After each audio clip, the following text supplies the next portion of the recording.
스데반이 성령 충만하여 하늘을 우러러 주목하여 하나님의 영광과 및 예수께서 하나님 우편에 서신 것을 보고 아멘. 할렐루야.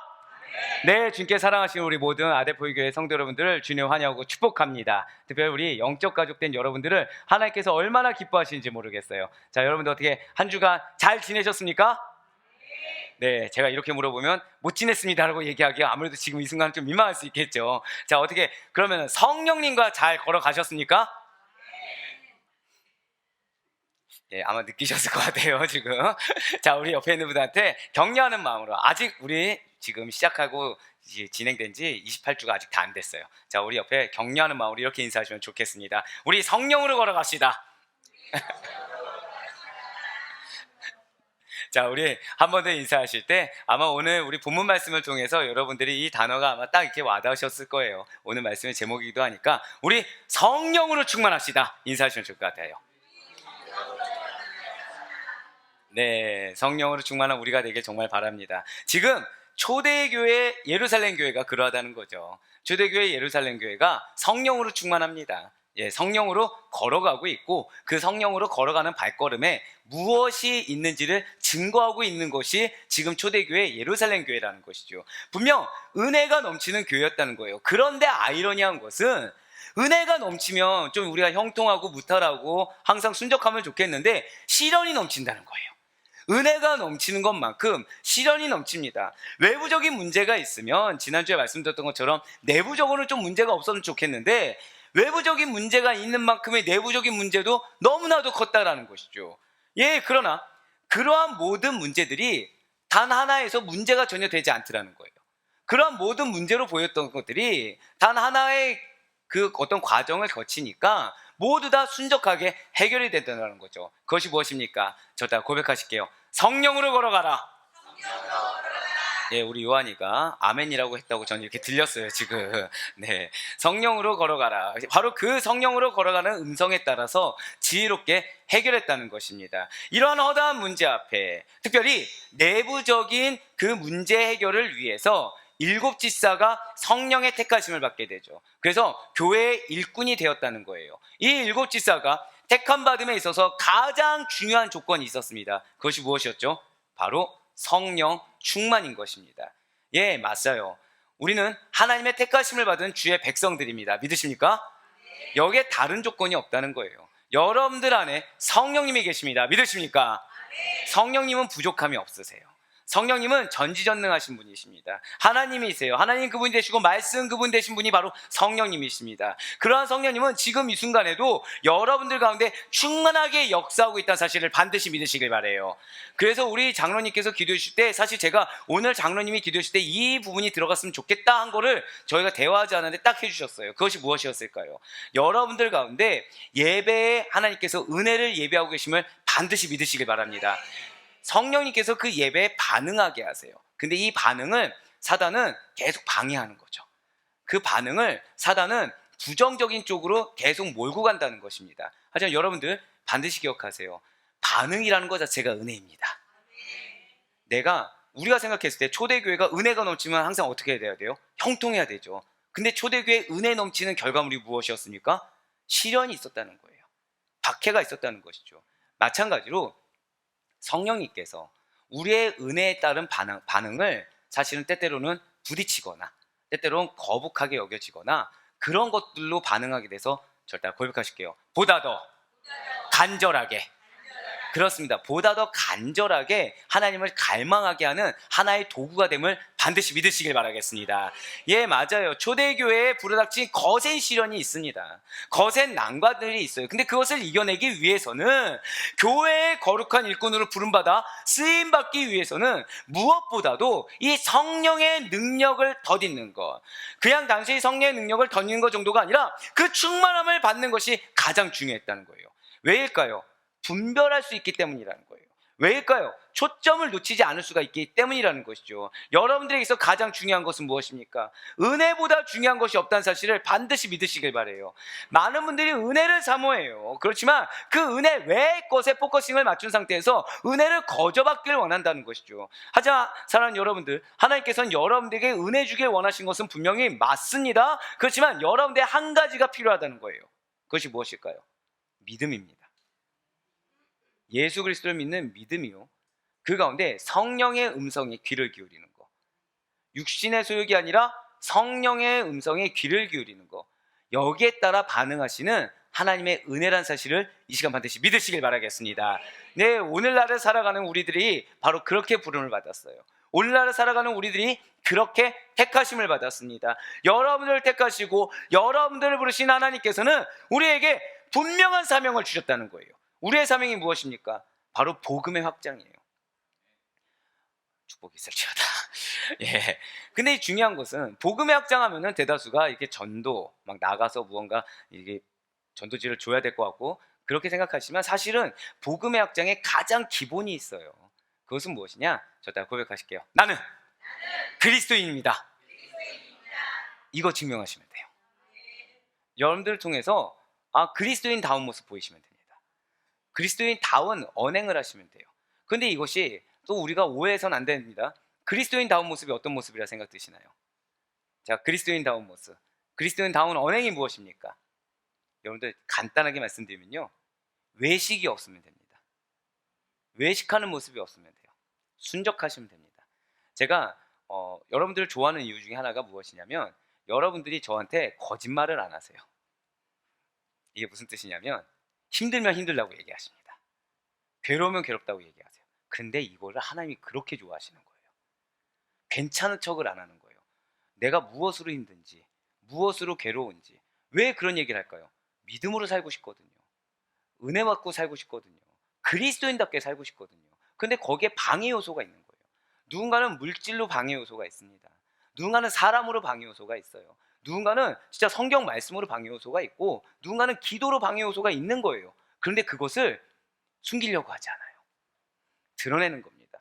이거 쉬울까요? 어려울까요? 어려워요. 사실은 청년들 조금 어렵겠죠. 뭐 저희 자녀들 조금 어려울 수 있습니다. 근데 중직자들이면 중직자들일수록, 장년층이면 장년층일수록 그것을 드러내는 것이 쉬운 일은 아니에요. 하지만 사는 여러분들, 여러분과 저는 하나님 앞에서 신앙생활하는 그리스도인이라는 본질을 놓치지 마시길 바라요.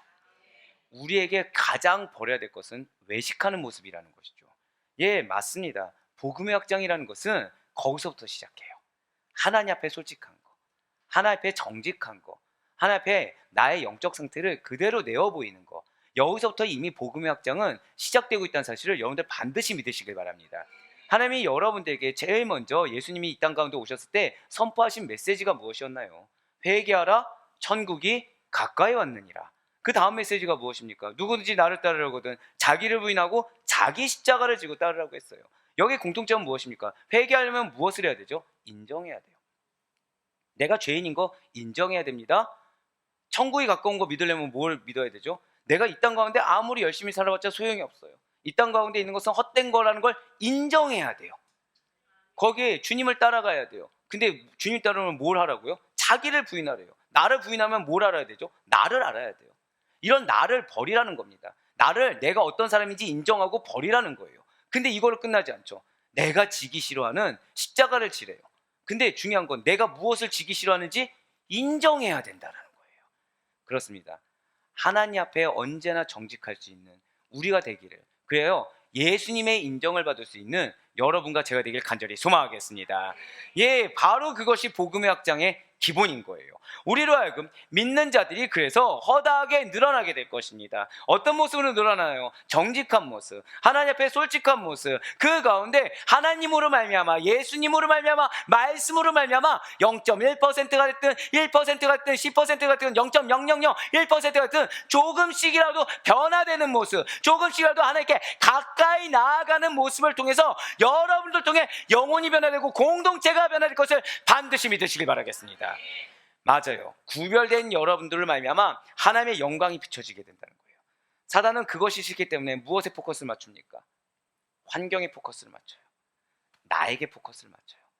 아니에요. 우리의 포커스는 말씀입니다. 우리의 포커스는 오직 주 예수 그리스도.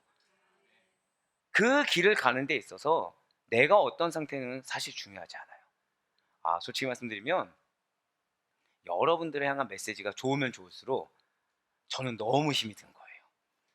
너무 힘이 든 거예요. 그럴 때 제가 그러니까 본능적으로 보여지는 게 뭐냐면, 죄송해요. 되게 훌륭하신 목사님들도 있지만 일부 이제 예화가 전부 다인 이제 분들도 계시고, 이제 복음 외의 것을 전하신 분도 있잖아요. 그럼 그분들을 보게 되는 거예요. 자, 제가 맞을까요, 틀릴까요? 아니에요. 목회자는 기본적으로 성도입니다. 감사해요. 한 분이라도 아멘이 나오셨네요. 자, 그러면 목회자는 기본적으로 누구 앞에 서야 되는 건가요? 하나님 앞에 서야 되는 거예요. 하나님이 하란 대로 하는 거예요. 하나님이, 우리 권사님께서, 그치, 우리 목사님 금식해도 불만 없이 금식하시고 잠 못 자도 불만 없이 잠 못 자셔도 되고 하나님 앞에 서면 되지. 근데 그게 정답이에요. 그게 정답이에요. 하나님 앞에 선다고 하면은 내가 어떤 마음의 어려움이 있든, 내가 어떤 환경에 처했든 그것은 중요하지 않습니다. 왜요? 절대 고백하실게요. 나를 하나님이 알아주십니다. 맞아요. 그래서 우리에게 하나님께서는 이 성령으로 걸어가라를 허락해 주신 거예요. 하나님이 알아주신다는 사실을 믿어야 된다는 것입니다. 그래서 이 땅 가운데 사람의 힘으로 걸어가는 것이 아니라 성령으로 걸어가라는 거예요. 그런 여러분들 통해서 복음의 확장이 될 것을 믿으라는 것이죠. 아멘? 예, 복음의 확장을 위한 여러분과 저, 그리고 우리 아데포이 교회의 비전을 이루기 위해서 우리들과 우리 교회에 무엇이 그런 가장 필수이겠습니까? 그것은 바로 7번째 행군으로 주시는 오늘 하나님의 말씀이기도 한, 한 번 더 저따라 고백하실까요? 성령의 충만하심. 할렐루야. 비단 이 성령의 충만하심이 여러분들에게 특별한 일이 아니길 바라요. 이것이 여러분들에게 어쩌다 한 번씩 일어난 일이 아니길 바랍니다. 성령의 충만하심이 여러분들의 당연한 삶이 될 수 있기를 간절히 소망합니다. 그런데 이것이 비단 우리들만 필수가 아니라는 것이죠. 여기에 우리의 사명에 어려움이 있다는 거예요. 성령의 충만하심이, 나도 지금 건사하기 힘든데 그래요, 내가 계속 순종해서 성령의 충만을 받으려고 해요. 근데 내가 생각했을 때 불가능해 보이는 영혼까지도 같이 충만함을 받아야 된다는 거예요. 얼마나 힘겹게 느껴집니까? 얼마나 어렵게 느껴집니까? 중요한 것은 내 가족이 다 믿으면 참 좋겠어요. 근데 가족 중에 전부 다 믿지 않는 거죠. 가족 중에 믿는다고 하지만 믿음이 연약한 겁니다. 또는 가족 중에 내가 봤을 때 그 직분에 맞지 않는 모습이 보여질 때도 있다는 거예요. 그런데 하나님이 지금 나에게 무슨 사명을 주셨어요? 복음의 확장이라는 사명을 주셨어요. 그러면서 지금 오늘 아예 대놓고 뭐라 말씀하셨습니까? 모두 다 성령 충만해야 된다는 거예요. 근데 사랑하는 여러분들, 저 다 고백하실게요. 내가 하는 것이 아닙니다. 맞아요. 내가 하는 게 아니에요. 우리가 할 것은 그냥 하라고 한 거 하면 되는 겁니다. 있으라고 한 거 있으면 되고요. 가라고 한 거 가면 되는 거예요. 예수 그리스도를 믿는 모든 자들이라고 한다면, 또 예수 그리스도를 믿을 모든 예정된 자들이라고 한다면 성령 충만은 필수 불가결한 요소란 사실을 여러분들 반드시 믿으시길 바라겠습니다. 오늘 7번째 행군의 주인공이 스데반이 바로 그러했어요. 본인의 눈을 믿지 않습니다. 하나님의 말씀만을 믿어요. 그래서 하나님이 가라한 곳에 가서 선포하라고 한 것을 선포합니다. 그래서 스데반은 사내들인 공의회에 의해서 고발당하게 된 거예요. 그가 무엇을 받습니까? 신문을 받아요. 그가 하면, 여러분들 스데반 하면 무엇이 생각나요? 첫 번째, 순교자라는 거예요. 스데반의 순교는 한 개인의 죽음으로 끝난 것이 아닙니다. 이 사건을 계기로 해서요, 예루살렘 교회에 대박해의 바람이 불게 돼요. 자, 스데반이 순교했는데 이 사건을 통해서 뭐가 일어났다고요? 박해가 일어났어요. 좋은 건가요? 나쁜 건가요? 일견 봤을 때 나쁜 것처럼 보여지죠. 사도를 제외하고 예루살렘 교회의 모든 성도들이 교회를 떠나서 뿔뿔이 흩어지게 됐다는 거예요. 어떻게 이것이 선하고 좋은 것이 되겠습니까? 그런데 여기에 하나님의 놀라운 섭리와 복음이 확정되는 것에 대한 비밀이 담겨 있더라는 것이죠. 사실 7 집사가 세워지고 난 다음에 그들은 구제와 봉사를 전담하게 됩니다. 그래서 사도들은 그들의 본질인 이 말씀과 기도에 오롯이 집중할 수 있게 돼요. 그러니 그 말씀의 힘이 있겠습니까? 없겠습니까? 있어요. 기도의 힘이 있겠습니까? 없겠습니까? 능력이 주어지는 거예요. 그래서 불신자들조차도 그리스도의 제자로 거듭나는 일들이 허다하게 벌어진다는 거죠. 그런데 놀랍게도 심지어 제사장의 무리들까지도 하나님의 말씀에 복종했다는 거예요. 자, 여기서 중요한 게 있죠. 지금 누구까지도 하나님의 말씀에 복종했다고요? 제사장이요. 여러분들 제사장이면은 이 사도들을, 예수 그리스도의 제자들을 인정합니까? 인정하지 않습니까? 인정하지 않죠. 근데 그들이 지금 하나님의 말씀에 복종했어요. 그럼 하나님의 말씀을 들었다는 얘기겠죠. 그럼 지금 제자들이 어딜 간 거예요? 대적자들이 드글드글한 유대교의 한복판에, 당신의 헬라판 유대인들이 있습니다. 히브리파 유대인들이 있어요. 그곳이 어디든지 가라운 곳에 가서 거기서 담대히 복음을 증거한 거예요. 그랬더니 상식적으로는 죽이지만 않아도 다행이다 여기는 그곳에서 제사장인데, 율법주의에 아주 젖어있을 때도 젖어있을 자들인데 예수님을 믿기 시작했다는 거죠. 그러니 사내들인 공유의 이 핍박이란 것만 없다고 한다면 예루살렘 교회는 말씀으로 든든히 서가는 데 있어서, 계속해서 부흥과 성장을 이루는 데 있어서 별 문제가 없다는 거예요. 예, 외압만 없기만 해도, 그냥 말씀만 잘 증거만 해도 문제가 없다는 거죠. 그런데 문제는 유대교의 제사장들이 이 사도들이 전하는 하나님의 말씀을 듣고 변화되기 시작한 거에 문제가 생겼다는 거예요.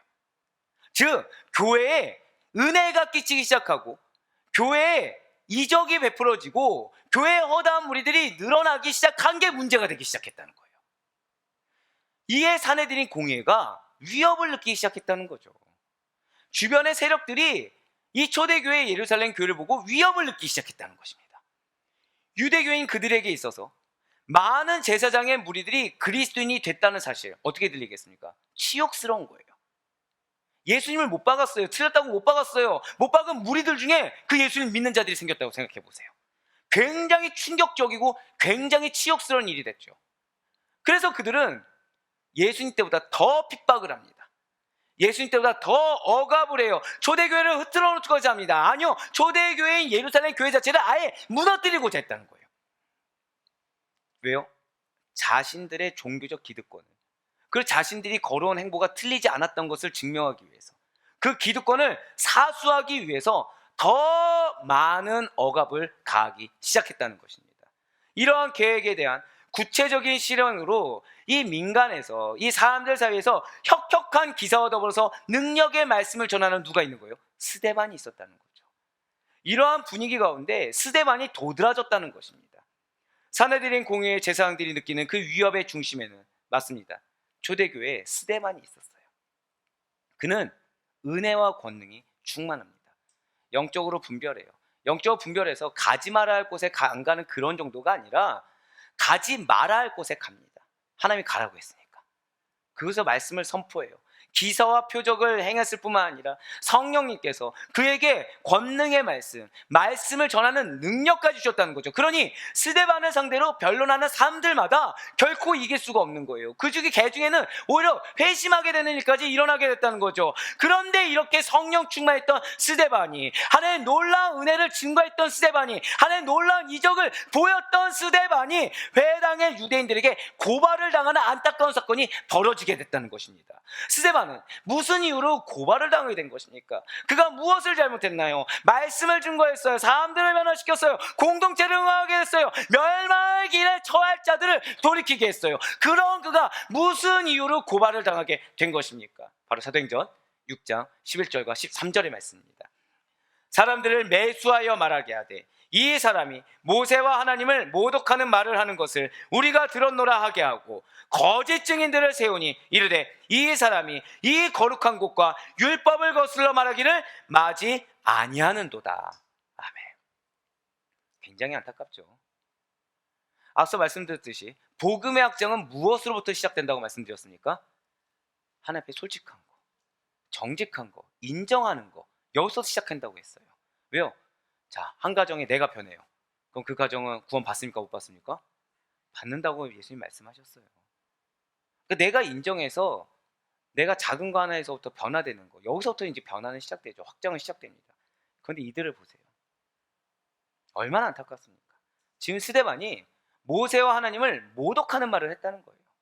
율법을 거슬러 말했다는 것입니다. 그런데 이뿐만이 아니라는 거예요. 사도행전 6장 14절의 말씀입니다. 그의 말에 이 나사렛 예수가 이곳을 알고 또 모세가 우리에게 전하여 준 규례를 고치겠다함을 우리가 들었노라 하거늘. 마치 무엇이 생각나십니까? 예수님에 대해서 거짓 증언을 하여 고소했던 바리새인과 서기관들처럼 스데반에 대해서도 스데반이 말한 의도를 상당히 교묘하게 거짓되게 표현해서 고소했다는 거예요. 인정하기보다는 자신을 감추고 거짓으로 증언했다는 거예요. 거짓으로 고소했다는 거죠. 사내들인 공회에는 지금 성전 모독죄와 율법을 거스른 죄로 스데반을 고소한 것입니다. 그렇습니다. 사내들인 공회에 피소된 이 스데반의 죄목이라는 것은 성전을 모독했다는 거예요. 율법을 거스렀다는 것입니다. 당연히 이것은 사실이 아니죠. 팩트가 아닙니다. 실제로 스데반은 율법 모독이요? 아니요, 그런 적 없어요. 하나님 모독이요? 아니요, 그런 적 없습니다.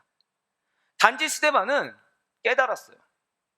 무엇을 깨달았을까요? 절대 고백하실까요? 예수님의 구속사요. 그거를 깨달았다는 거예요. 복음을 깨달았을 뿐입니다. 무엇이 중요한지를 깨달았어요. 무엇이 진리인지를 깨달았어요. 그래서 예수 그리스도의 구속사역의 진리를 깨닫고 요한복음 2장 19절의 말씀을 통해 증거하신 예수님의 말씀을 그대로 선포한 것입니다. 즉 사도 바울의 선포는 어떤 말이에요? 자기 말이 아니에요. 예수님의 말씀을 그대로 증거했다는 거죠. 바로 요한복음 2장 19절의 말씀입니다. 예수께서 대답하여 이르시되, 지금 뭐라고 말씀하셨습니까? 너희가 이 성전을 헐라. 내가 며칠 만에 일으킨다고요? 사흘 동안에 일으키리라. 예, 맞아요. 지금 스데반은 그저 이 말씀이 의미하는 예수님의 부활을 증거했을 뿐입니다. 성전이 예표하는 본질이 되시는 예수 그리스도께서 오신 신약 시대에는 더 이상 구약 시대에 그 구약적 의미의 성전이 필요하지가 않죠. 진실로 예수님께서는 그래서 모세의 율법을 폐하는 자입니까? 아니에요. 율법을 완성하시는 분이, 완성시키신 분이 예수님이십니다. 믿으십니까? 그럼에도 불구하고 사내들인 공회가 이 사실을 모를까요?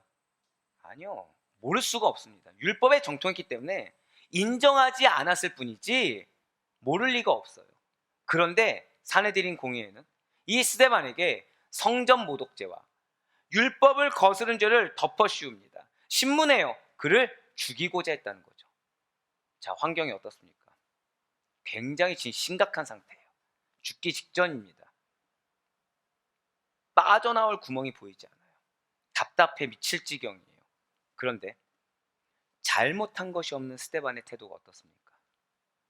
공의회 회원들 앞에 섰을 때 천사와 같은 얼굴로 당당함을 잊지 않았더라는 거예요. 오히려 그는 떳떳했다는 것입니다. 대적자들은 어떻습니까? 분노가 가득 차 있어요. 감정적이에요. 지금 그것을 쏟아내지 않으면 안 될 정도로 조급해 있습니다. 그런데 스데반은 하나님의 영광으로 충만하더라는 거예요.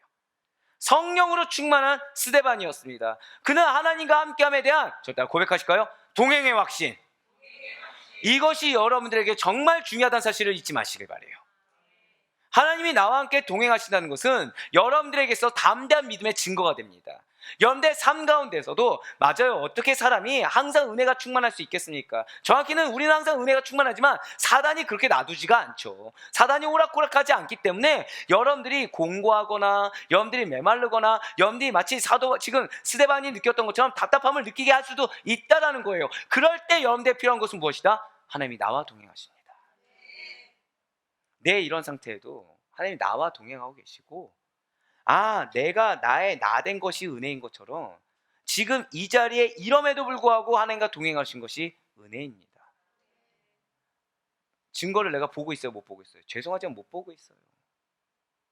내 상황이 해결되지 않아요. 환경이 계속 어렵습니다. 이 관계의 끝이 보이지가 않아요. 어떻게든 아둥바둥 살아보려고 하지만 그것이 쉽사리 변화될 것처럼 내가 느껴지지도 않아요. 그런데 너무 감사한 거는, 그럼 나는 지금 믿음이 있는 거예요, 없는 거예요? 지식적으로 이게 믿음이 없는 상태인 거 압니다. 근데 하나님이 이 지식을 비웃기라도 하듯이 동의해 주신다는 거예요. 이끌어 주신다는 거예요. 내 상태가 어떠하든지 하나님 당신의 섭리 가운데, 그 섭리는 어떤 섭리일까요? 사랑의 섭리 가운데 이끌어 주고 계시다는 거예요. 이 상이 누구의 것입니까? 여러분의 것입니다. 그러니 여러분 딱 하나의 확신만을 가지시길 바라요. 저다 고백하실까요? 하나님이 나와 동행하십니다. 아멘. 이 눈에 증거가 보이지 않아도 그 사실은 변치 않습니다. 예, 맞아요. 스데반은 그래서 그거에 대한 확신이 있으니까 그의 얼굴에 무엇이 있습니까? 광채가 가득 차는 거예요. 그는 모든 것을 오직 하나님만을 위해 헌신했기 때문에 대적들의 앞에서도 평화를 잃지 않습니다. 기쁨을 잃지 않는 천사의 얼굴을 할 수가 있었다는 거예요. 사랑하는 우리 아데포유교회 성도 여러분들, 지금 이러한 일과 이러한 모습이 스데반이니까 가능한 것이지라는 생각이 드십니까? 이 정도의 놀라운 성령의 충만함, 이 정도의 놀라운 하나님의 동행의 확신이라는 것이 스데반과 같이 신실하고 엄청난 믿음의 소유자들만 성경 속의 인물들 정도 돼야 받는 것이다 라는 그런 생각이 혹시 드십니까? 아니라는 거예요. 아닙니다. 죄를 멀리하고, 정확히는 난 죄를 솔직히 멀리하지 못했어요. 그런데 그래도 왠지 그러면 안 될 것 같아서 하나님의 거룩하신 뜻대로 살려고 조금이라도 아둥바둥 애쓰는 자들에게, 비록 겨자씨 한 알만큼, 요만한 그 흩날리는 씨앗만큼의 믿음이라고 하더라도, 비록 내가 말씀을 잘 모른다고 하더라도 그 작은 믿음 하나라도 간절히 붙잡고 살아가려는 자들에게 성령 충만이 임한다는 사실을 믿으시기 바랍니다. 우리에게 원하시는 건 다른 거 아니에요. 결국 지금 무엇을 인정해야 돼요? 내 상태 인정해야 돼요. 근데 내 상태 인정해서 이 상태에 내가 취해 있는 것이 아니라, 그럼에도 불구하고 어떻게든 말씀 붙잡아 보려고, 그럼에도 불구하고 어떻게든 은혜 받아 보려고 하는 그 작은 거 하나에 하나님 충만을 허락하세요. 누구에게일까요? 예, 제 얘기예요. 제 얘기. 어떻게 저라고 해서 말씀이 항상 막 풍성하게 내려지겠습니까? 그때 그러니까 그동안에 이제 제일 빠른 길은 고백하는 거. 내 안에 있는 불평, 불만 하나님께 다 토로하고서 직성이 풀립니까? 안 풀립니까? 안 풀려요. 사울처럼 안 풀립니다. 진짜로. 그것조차도 고백하는 거예요. 원망이 되는 대상 막 얘기하면서 막 고백합니다. 여러분들 아니에요. 네, 혹시 나 아니야? 이럴 때는 아닙니다. 혹시 나 아니야 하면은 그건 납니다. 이때는 아니에요. 이때는 아닙니다. 이때는 아니에요. 있죠. 대적자들이 왜 없겠습니까? 근데 그 가운데 딱 한 음성이 들리는 거예요. 어떻게 이제 만족하니?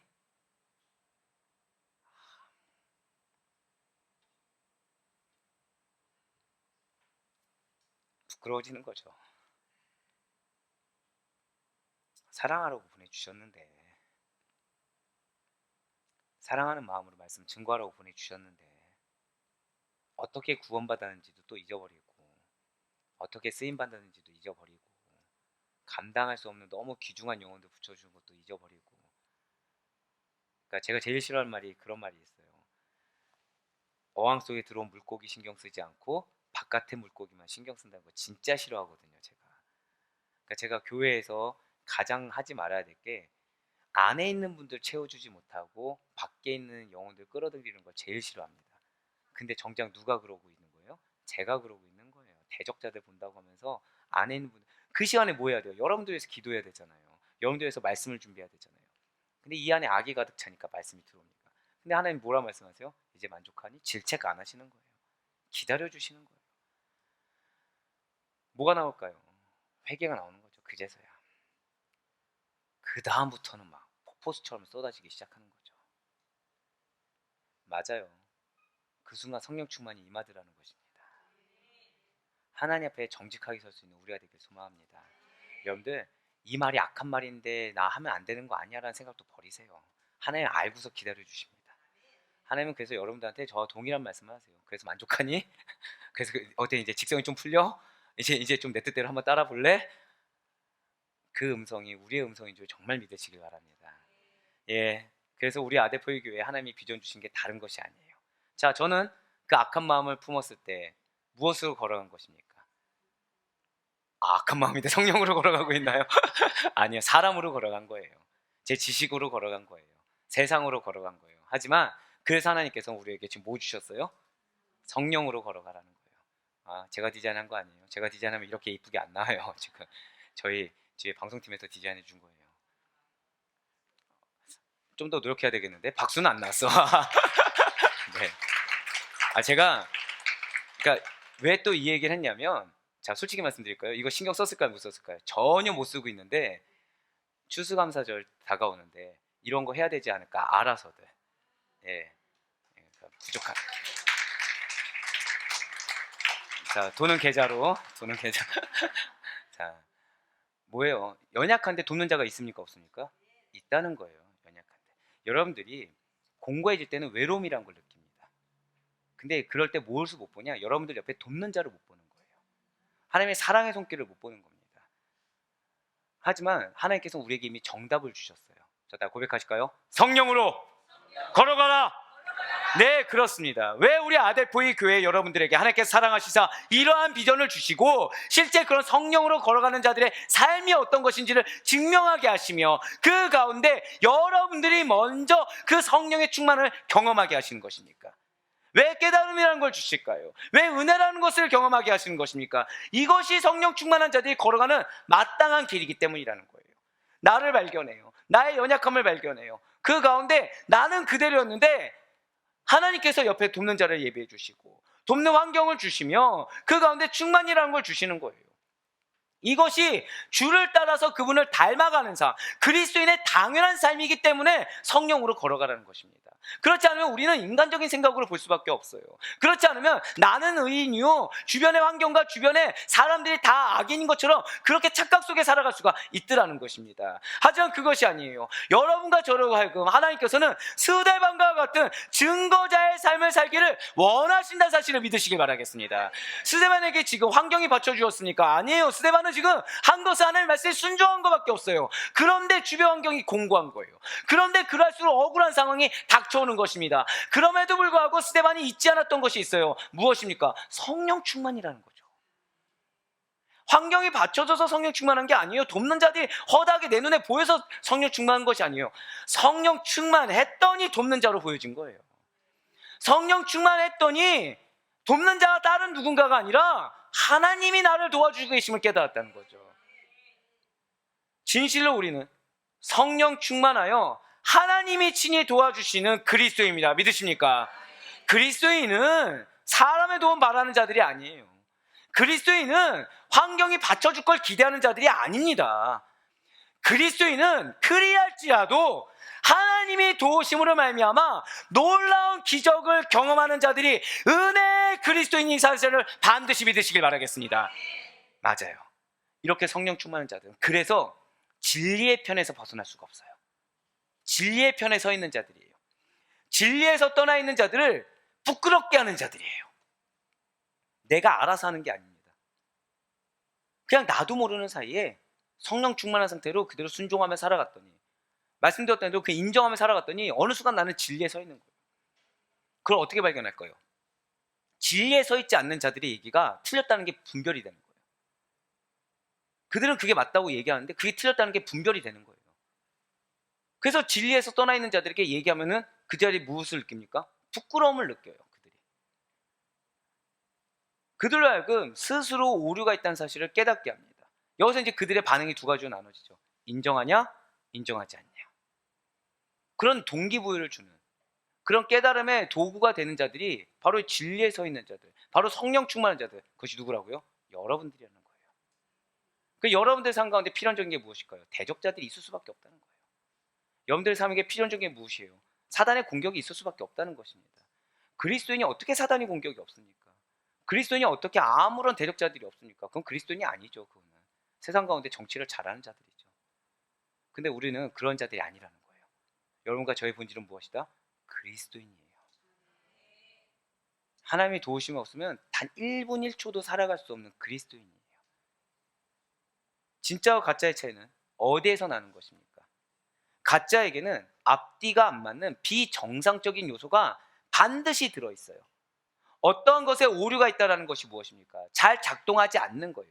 그러니까 믿음이 잘 작동하지 않든, 신앙생활이 잘 작동하지 않든, 공동체가 잘 작동하지 않든, 어떤 것에 오류가 있다는 것은 잘 기능하지 않는다는 거죠. 즉 그것은 무엇이냐? 절대 고백하실까요? 질서가 없는 것. 이거를 기억하셔야 돼요, 여러분. 여러분들이 공고해지거나 힘들어질 때가 있어요. 잘 버텨오다가 대적자들의 음성이 잘 들릴 때가 있습니다. 그때 무엇이 없는 거라고요? 질서가 없는 거예요. 우리의 질서는 무엇입니까? 하나님과의 관계죠. 하나님과의 관계에서 질서가 없어졌다는 거예요. 질서가 흐트러졌다는 거예요. 하나님의 질서 안에 들어있지 않는 거, 그것이 거짓입니다. 그것이 가짜예요. 그것이 사단이 원하는 거라는 거죠. 하나님의 질서에서 벗어나게 되면 어떻게 하게 됩니까? 유리하게 됩니다. 방황하게 돼요. 어떠한 철학이나 속임수로 진리와 복음을 흐리는 자들의 소리가 자꾸 들린다는 거예요. 하지만 그런 자들이 있다면 그들은 하나님의 질서에서 벗어나 유리하고 방황할 뿐만 아니라 자신에게서 멈춘 것이 아니라 자신이 속한 공동체의 상, 자신의 옆에 있는 자들의 그 영혼들의 그 좀먹는 인생, 좌절하고 멸망하는 인생으로 급 추락하게 만들고 같이 추락하게 만든다는 사실을 우리는 반드시 기억해야 된다는 것이죠. 우리는 어떠한 경우에서도 질서에서 벗어나면 안 된다는 거예요. 하나님과 나와의 관계, 이 이상 아무것도 없습니다. 한번 여쭤볼까요?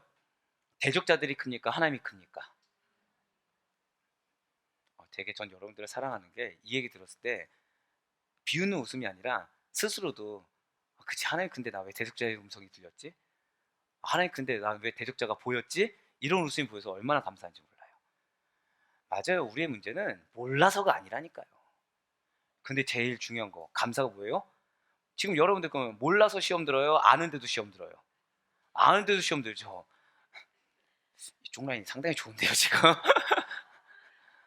근데 중요한 거는 하나님 뭐라고 하셨어요?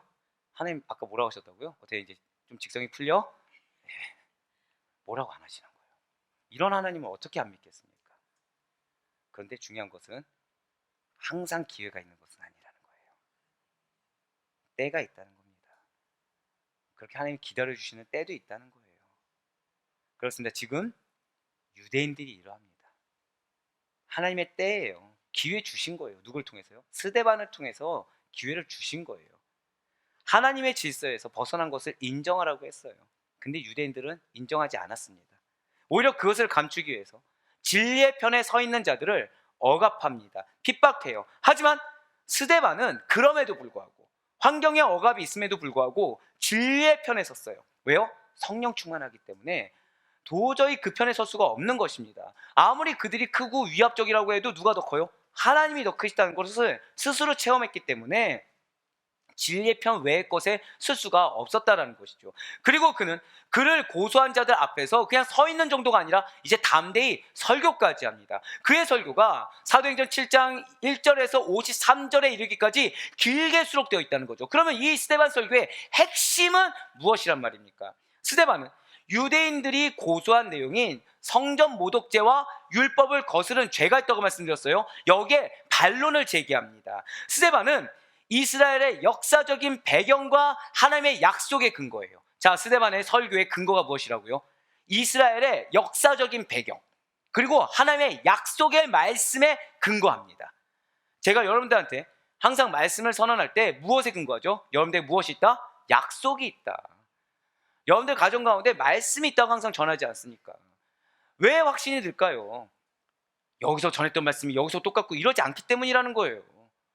하나님 여러분들 각각 가정마다 쓴 메시지가 됐든 위로의 메시지가 됐든 하나님께서 주시는 그 뜻 가운데 거하는 말씀을 주시기 때문에 거기에 근거해서 담대히 선포할 수가 있다는 것입니다.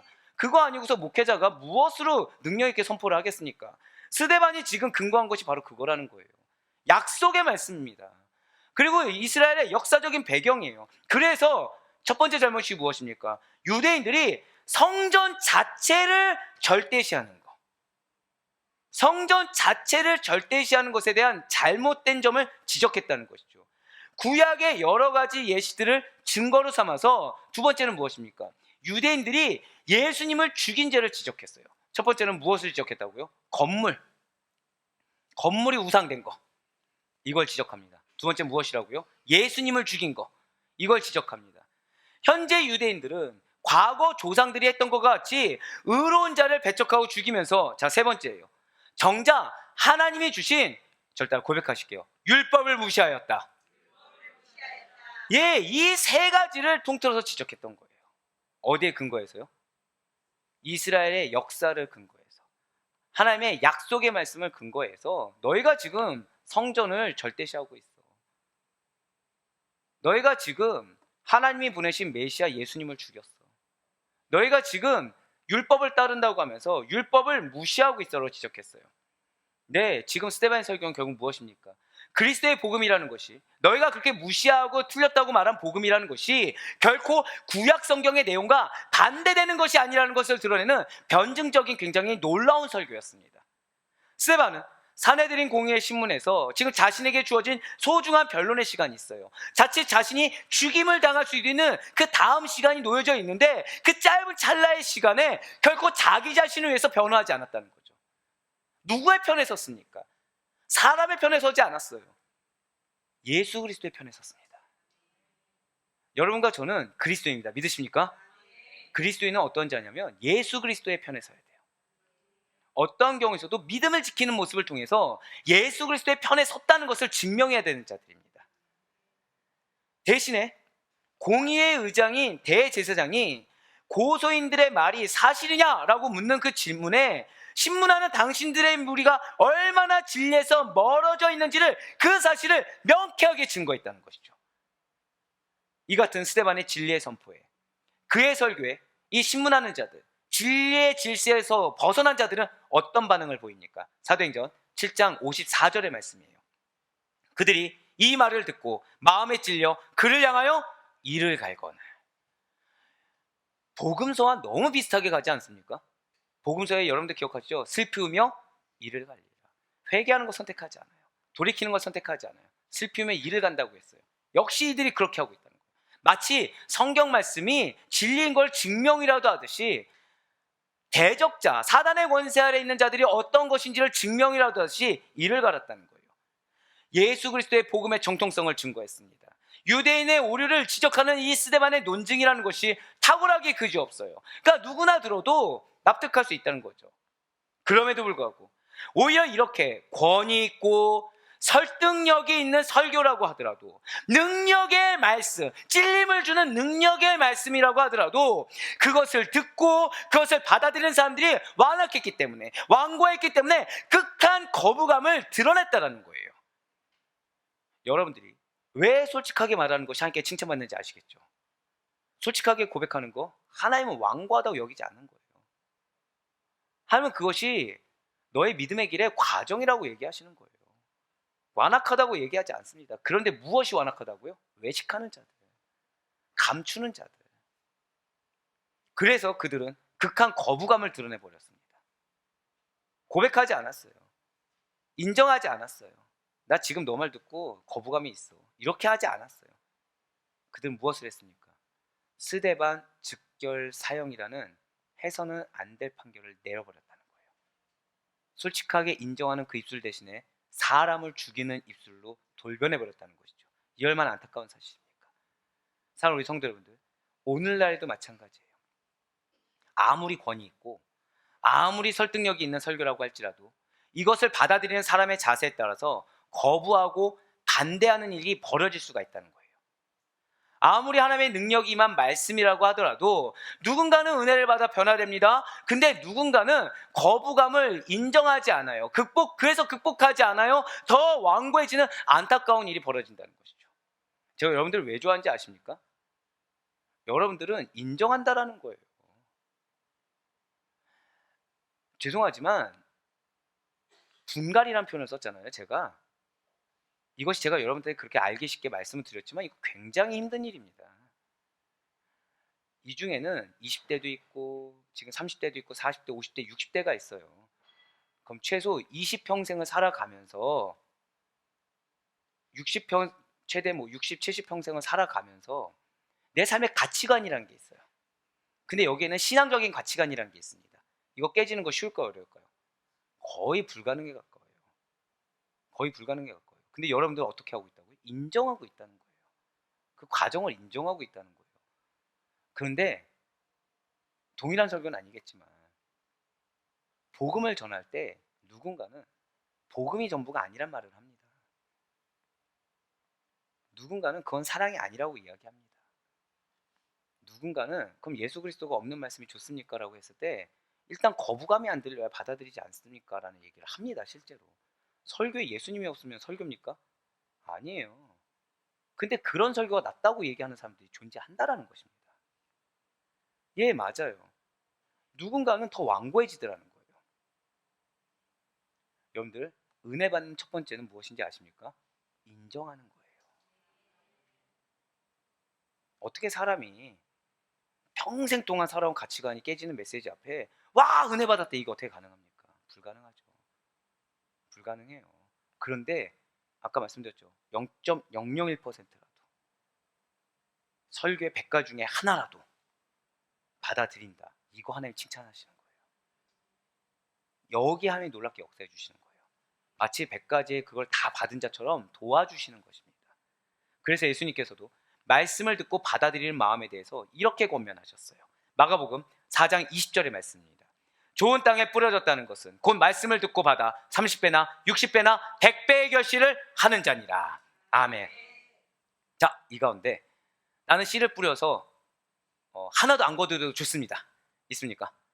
그러니까 이렇게 생각하시면 되겠네요. 나는 은행에 돈을 넣어서 오히려 그 돈을 난 안 가져가도 됩니다. 은행에서 다 깎아 먹어도 됩니다. 있으십니까? 없죠. 자, 좋아요. 나는 은행에 돈을 넣어서 100배의 결실을 맛보고 싶습니다. 저만 있는 건가요? 예. 대부분은 뭐죠? 예. 누군가의 며느님께서 극한 반응으로. 예. 너무 축복한다니까요. 아까 주여. 제가 들었던 시어머니의 말씀 중에 가장 큰 아멘이 나왔어요, 지금. 근데 이런 거죠. 솔직한 거죠. 예, 맞아요. 우리 중에 은혜를 사모하지 않는 자는 단 한 명도 없습니다. 누구라도 내가 기도 1시간에서 사실 100배 결심했는 거 누구나도 바래요. 근데 하나님이 뭐라고 말씀하셨어요? 불가능하다고 안 하셨어요. 저따가 고백하실까요? 말씀을 받겠습니다. 이게 중요한 거예요. 그러니까 사단이 뭘 싫어할까요? 이 결심했는 걸 싫어하는 거예요. 그래서 말씀을 어떻게 하면 못 받게 하려고. 근데 여기서 여러분들의 상태가 너무 순적하니까 어떻게 해요? 이제는 인정하지 않게 하는 공격까지 가하게 하는 거예요. 점점. 왜요? 지금 다 인정하시거든요. 다 내 상태가 어떻다 인정하시거든요. 이 다음 공격이 뭐라고 말씀드린 거예요? 인정하지 않고 괜찮은 척. 저는 우리 아델포이 교회는 단 한 명의 괜찮은 척을 인정하지 않을 겁니다. 예, 누구라도 안 괜찮은데 괜찮은 척 하면은 제가 찾아갈게요. 제가. 예, 만약에 우리 목사님 보고 싶다 하면은 그렇게 보는 거 원치 않아요. 너무 힘들어요. 너무 힘들어요. 맞아요. 하나님은 여러분들에게 30배가 아닌 60배가 아닌 100배의 결실을 주기를 원하신다는 사실을 정말 믿으시길 바라요. 그래서 여러분들을 도우시는 하나님이 함께 하신다는 사실을 믿으시길 바라겠습니다. 그렇습니다. 능력의 말씀을 듣고 받는 마음이 중요한 거예요. 안타깝게도 스데반의 권능의 말씀 앞에 보인 이 사내들인 공의회의 제사장들의 반응이란 것은 거부였어요. 부정이었습니다. 그것도 억지스러운 반대를 위한 반대였어요. 스스로의 아집과 욕심을 꺾지 못한 악의적인 거절이었다는 거죠. 진실로 그들은 스데반이 선포한 진리의 말씀을 듣고 격한 분노가 일어나게 됩니다. 그들의 마음은 뒤틀릴 대로 뒤틀렸다는 거예요. 그렇습니다. 성령 충만한 자, 의로운 자의 말을 듣고 누군가는 인정합니다.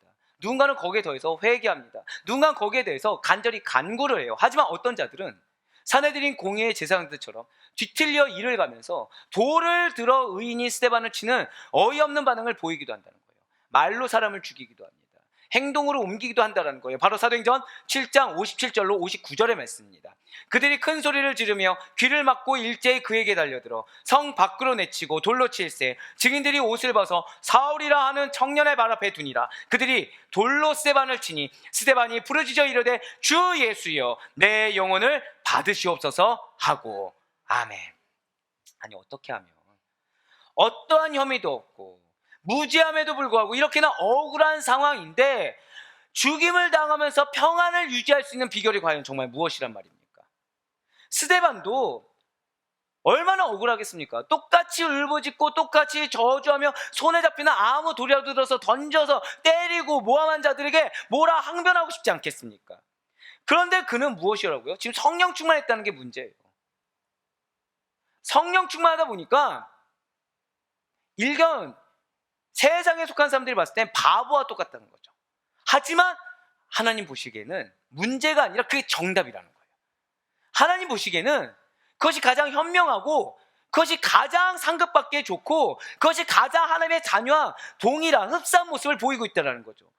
그는 감정적으로 화를 내지 않았어요. 마치 베드로가 말고의 귀를 자른 것처럼 반응하지 않았다라는 거예요. 그저 순순히 죽음을 받아들였습니다. 왜요? 자신 할 것을 했거든요. 왜요? 자신 하나님 앞에 서 있거든요. 왜요? 자신 하나님이 도와주고 계시거든요. 마치 예수님께서 십자가에 달려 죽으실 때 죄인들을 위한 용서를 대신 구하신 것처럼 스데반 역시도 무엇이라 말을 하였습니까? 죄를 그들에게 돌리지 마옵소서.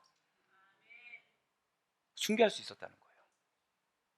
지금 자신이 순교한다는 거 인정합니까? 그것조차도 인식하지 않아요. 당연했다는 거예요. 모함하는 거 당연하죠. 왜요? 대적자들 자신이 복음을 증거할 때 대적자들이 있는 것이 당연하니까. 억울한 상황에 놓이는 거 당연하죠. 내가 지금 믿음을 붙잡고 나아가려고 하니까. 아무도 도움의 손길이 없는 것처럼 보여지는 거, 홀로 외로이 공회에 서 있는 거 당연하게 여겼다는 거예요. 오히려 그것이 내가 그리스도인임을, 오히려 그것이 내가 성령 충만한 자임을 증거할 수 있는 비결이라 생각했다는 거죠. 사랑하는 여러분들, 여러분들의 삶이 지금 공고하십니까? 여러분들의 삶이 지금 다람쥐 쳇바퀴 도는 것처럼 해결책이 보이지 않습니까? 아니요, 여러분들의 삶이 어떠한 기대를 가질 수 없을 만큼 짓눌려 계십니까? 그래서 외로움을 느끼십니까? 가족조차 의지를 못하고 계십니까? 하나님이 함께 하심을 믿으시길 바래요. 내가 지금 순교하는 것처럼 희생을 자처하고 있다. 하나님이 지금 나의 사역을 기뻐하신다고 믿으시길 바래요. 제가 방금 뭐라 표현드렸어요? 사역이라는 거예요. 사역. 공고함을 느끼는 것도 사역이요, 외로움을 느끼는 것도 사역이요, 힘듦을 느끼는 것도 사역입니다. 사역이 무엇이죠? 저 다 고백하실게요. 사역은 하나님의 일입니다. 하나님의 일 쉬울까요? 어려울까요? 어려워요. 사단은 집요합니다. 그래서 그 감정에 계속해서 치우치게, 그 사람의 소리에 계속 꽂히게, 내가 본 그 인간적인 눈에 계속 꽂히게, 집착하게 만든다는 거예요. 누구처럼요? 사울처럼 집착하게 만든다는 거죠. 집착하게. 하지만 스데반은 그렇지 않았다는 거예요. 사도행전 7장 60절의 말씀 보시길 바래요. 무릎을 꿇고 크게 불러 이르되 주여 이 죄를 그들에게 돌리지 마옵소서, 이 말을 하고 자니라. 성령 충만해서 인간적으로 대응하지 않았더니 그는 마지막까지 용납했어요. 마지막까지 용서했어요. 마지막까지 주님 품 안에 있었어요. 진실로 스데반은 예수 그리스도의 심장을 가진 자였습니다. 이렇게 첫 순교의 열매를 맺은 스데반이 지금 여러분도 아마 들으셔서 아시겠지만 예수님과 굉장히 흡사한 점이 있다는 거예요. 4가지를 말씀드리면, 첫 번째는 거짓 증인들의 고소에 의해서 재판정에 서셨다는 거예요. 똑같죠? 거짓 증인이 있었어요. 그 재판정에 설 수밖에 없었다는 것입니다. 두 번째는 무엇입니까? 동일하게 신성모독죄로 정죄함을 받았어요. 두 번째가 무엇이라고요? 정죄함을 받았어요. 제가 여러분들 이제 신방하다 보면 정죄함을 받았다는 얘기 들었을 때 저는 죄송하지만 속으로 쾌재를 부릅니다. 야, 이분이 진짜 믿음의 길을 가고 있구나. 그러다 보니까 얼마나 강력하게 말씀을 선포하는 삶을 보내면 주변 사람들의 정죄까지 받을까라는 생각이 듭니다. 세 번째가 무엇일까요?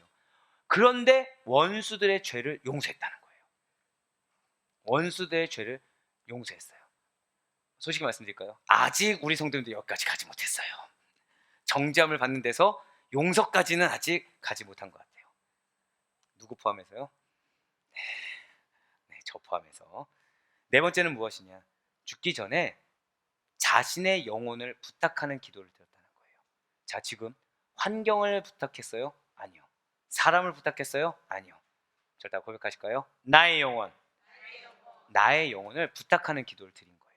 다만 여기에서 다른 점이 있다면 예수님께서는 성부 하나님께 기도를 드렸죠. 하지만 스데반은 바로 이 예수님께 기도했다는 점, 이 정도 차이가 있는 것입니다. 예, 맞아요. 스데반과 예수님은 거짓 증인들의 고소에서 재판장에 섰다는 공통점이 있습니다. 신성모독죄로 정죄함을 받았다는 공통점이 있어요. 그렇지만 그럼에도 불구하고 용서했다라는 공통점이 있습니다. 그리고 자신의 영혼을 맡기는 기도를 했다는 공통점이 있다는 거예요.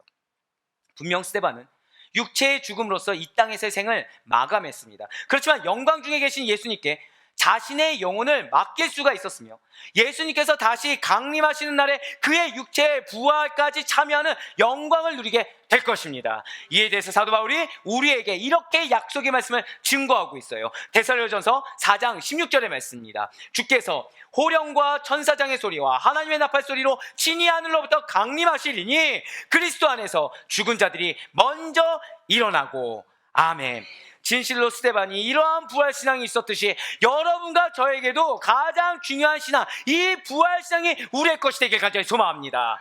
그렇기 때문에 죽음을 두려워하지 않을 수가 있어요. 그렇기 때문에 불의한 자들에게 내가 직접 항거하지 않을 수가 있다는 거죠. 나의 억울함으로 인해서 나의 감정이나 육신의 행동에 나 스스로의 마음과 행동을 내어 맡겨서 주님의 사역을 방해하지 않는 자가 될 수가 있다는 것입니다. 대신에 하나님께서 섭리하시도록 모든 것을 예수께서 맡기는 스데반의 모습이 여러분과 저의 모습이라는 사실을 믿으시길 바라요. 오늘 보면 사도행전 7장 55절 말씀 한번 마지막 보시길 바라요. 스데반이 성령 충만하여, 부활신앙이 있으니까 성령 충만할 수 있는 거예요. 하늘으로 주목하여 하나님의 영광과 민 예수께서 하나님 우편에 서신 것을 보고. 아멘. 이렇게 예수님께서 하나님 우편에 계신 것을 보았다. 이것이 의미하는 바가 무엇이겠습니까? 진실로 예수님께서는 십자가에 못 박혀 죽으시고 사흘 만에 다시 살아나시사 하나님 우편에 앉아 계세요. 이러한 하나님 우편은 매우 명예롭고 매우 영광스러운 자리라는 것이죠. 따라서 예수님께서 하나님 우편에 계시다는 것은 예수님께서 위엄과 영광으로 충만하신 하나님과 그 위엄과 영광을 동일하게 누리고 계시다는 사실이에요. 그렇습니다. 스데반은 바로 그러한 예수님을 본 거예요. 그럼 예수님의 그 위엄과 영광이 누구에게 임하는 것입니까? 스데반에게 임하는 거예요. 공부하십니까? 힘드십니까? 지금 메말라 계십니까? 가로막힌 것 같으세요? 탈출구가 안 보이십니까? 하나님 우편에 계시는 예수님을 볼 수 있는 우리가 되길 소망합니다. 그래서 그분의 위엄과 영광을 그제서야 누릴 수 있길 바라요. 예, 맞아요. 우리는 인정하는 하나님이 기뻐하시는 그리스도인이에요. 하지만 인정하는 데서 끝나서는 안 돼요. 예수님을 보시길 바랍니다. 정확히 하나님 우편에 계신 예수님을 보시길 바라요. 그냥 볼 수 있는 것이 아니에요. 여러분과 저희는 하나님의 약속의 말씀이 있습니다. 믿으십니까? 그 말씀을 통해서 예수님을 보셔야 돼요. 그럼 내 눈에는 내 자녀가 걱정될 수 있겠죠. 하지만 예수님의 위엄과 영광이 임할 자녀들을 보이게 되는 거예요. 내 상황에서는 아무런 타겟책이 안 보이는 막힌 상황처럼 보일 수가 있겠죠. 하지만 예수님을 본 순간 그 위엄과 영광이 임할 미래가 보이기 시작하는 것입니다.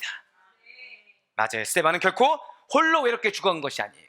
이 위엄과 영광의 예수 그리스도께서 스데반의 믿음을 인정하시사 증인으로서 그 스데반을 보고 계시는 가운데 스데반을 순교한 거예요. 이 시간 예수님이 여러분들을 보고 계세요. 여러분들의 눈물, 여러분들의 고통, 여러분들의 땀, 그것이 믿음으로 말미암은 것에 대한 증인으로 보고 계세요. 결국 여러분들의 무엇이 있는 것입니까? 저따 고백하실게요. 나에게 상급이 있습니다. 맞아요. 나에게 상급이 있어요. 그리 아니할지라도, 힘들다고 하더라도 지키는 그 자리, 힘들다고 하더라도 찬양하는 그 입술, 상급이 있어요. 내가 충만해서 항상 찬양하고 충만해서 항상 믿음의 생활을 할 수 있는 거 아닙니다. 아니에요. 이처럼 시종일관 성령 충만한 스데반은 악하고 불의한 사내들인 공의에는 적대시했어요. 그래서 스데반에게 신성모독죄와 율법 파괴죄를 적용해서 사내들인 공의회가 믿고 따르는 이 율법에 따라서 스데반을 성 밖으로 끌고 와서 돌려쳐 죽인 것입니다. 왜 이렇게까지 한 것입니까? 사내들인 공의회 제사장들은 스데반이 논리정연하게 이스라엘 역사를 개관하면서 자신들의 위선과 자신들의 악한 행동을 지적하자 인정하기가 싫었다는 거예요. 모든 죄악의 시작은 무엇이라고요? 인정하지 않는 데서부터 시작합니다. 자신들의 악행이 만천하에 드러나는 것이 수치스러웠어요. 부끄러웠습니다. 자신들의 위치가 흔들리는 것이 느껴졌어요. 그러자 시기가 일어납니다. 증오가 일어나요. 분노가 일어나요. 당연히 스데반을 가차없이 죽였다는 거죠.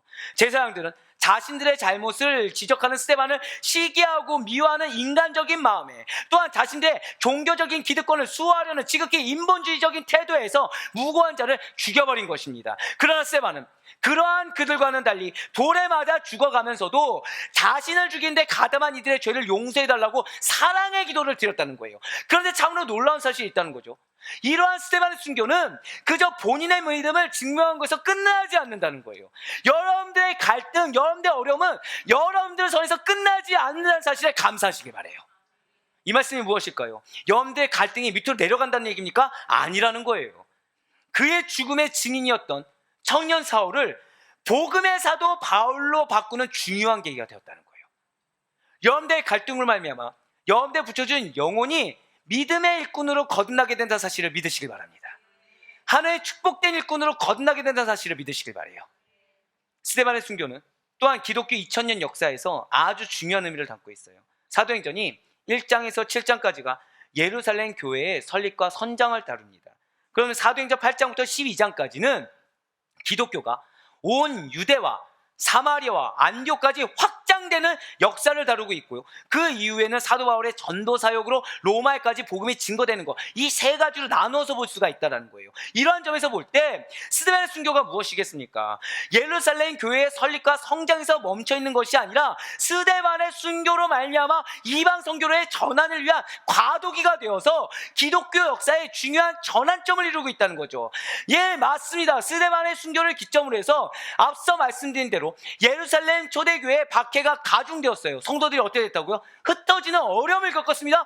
그런데 결과적으로는 이 도피한 성도들을 통해서 복음이 유대 전 지역과 사마리아 땅끝까지 펼쳐지는, 절대 고백하실까요? 복음의 확장. 할렐루야. 이 순교가 복음의 확장을 가져왔다는 거예요. 여러분들의 어려움이 복음의 확장을 가져온다 사실을 정말로 믿으시길 바라요. 여러분들이 겪은 그 어려움이 누군가에게는 간증이 돼서 누군가에게는 믿음의 도전이 되는 가운데 그 영혼이 나보다도 더 크게 쓸 일이 허다하다는 사실을 믿으시길 바랍니다. 저는 그걸 믿는 거예요. 저는 요만하지만 여러분들은 이렇게 될 걸 믿는다는 거죠. 저는 그저 이만하지만 우리와 함께는 부교역자들은 더 큰 주의 몸 된 종들이 될 것을 저는 굳건히 믿고 있는 것입니다. 그렇습니다. 스데반의 순교는 복음의 확장을 가져왔어요. 성령 충만하여 하나의 뜻 중심의 삶을 살다가 하나의 미랄이 되어 썩어짐으로 말미암아 복음의 부흥을 이루게 된 것입니다. 성령으로 걸어가는 우리 아데포이 교회의 비전이 무엇입니까? 바로 이거예요. 이거 복음의 확장.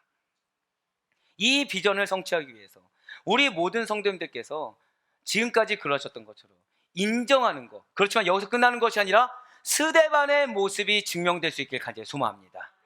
언제 어디에서나 성령 충만함의 결과가 가득한 여러분과 제가 되길 바라요. 진실로 성령 충만한 자는 죄인들에게 긍휼의 마음을 갖습니다.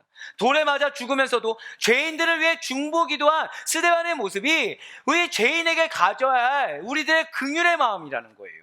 죄는 미워하되 죄에 대해서 회개하고 돌이키는 자들에 대해서는 용서의 마음을 갖는 자가 바로 이 시대에 선한 그리스도의 향기를 드러내는 여러분과 저의 모습인 줄 믿으시길 바라겠습니다.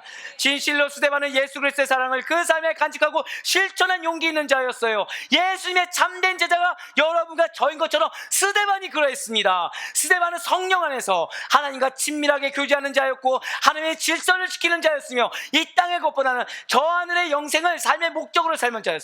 그리고 그 모든 것이 하나님의 은혜라는 사실을 깨닫고 믿으며 증거하였습니다. 자, 우리 아데포이 성도 여러분들, 우리를 이러한 스데반과 같은 자로 부르시고 인정하시사 동일한 복음의 확장의 사명을 주신 것이 은혜란 사실을 믿으시길 바라요. 나의 공고함조차 은혜요, 내가 멈춰있는 것조차 은혜입니다. 왜요? 하나님은 여전히 동행하고 계시거든요. 그래, 바라고 얻기는 성령 충만하여 우리의 입술과 행동에서 나오는 것이 그리스도의 사랑, 용서의 말, 용납하는 행동이길 바라요. 그래서 아까 우리 시어머니 칭찬한 거예요. 용납했잖아요. 내 자녀, 내 며느리가 물질을 탐했어, 이게 아니잖아요.